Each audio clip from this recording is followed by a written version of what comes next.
Hi, I'm Josh. I am the general manager of Gunnison Sheet Metal.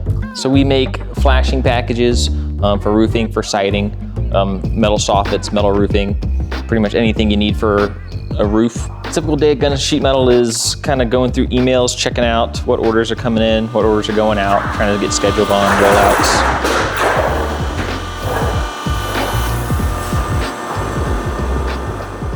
So when I first started working with Jim, at the time I was working at our local full Mercedes hardware here, and Jim came up to me one day and said that he could afford me now. I've been working with him here and there on jobs on the weekends and my days off, but hadn't really jumped on full time. And so when I did jump on, it was just me, Jim, and two other guys. I jumped into roofing as the manager or the job site manager, and hadn't really known what I was doing. But in college, Jim and I lived together, and we've done a lot of projects here and there, and we're really good at figuring things out, and that's kind of what we did, and it's been really successful for us.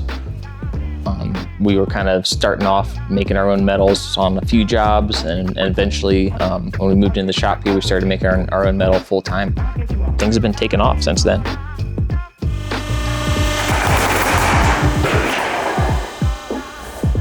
Gunnison Sheet Metal and Axle's come a long way. It took a while for us to get here, but a lot of hard work, and we made it.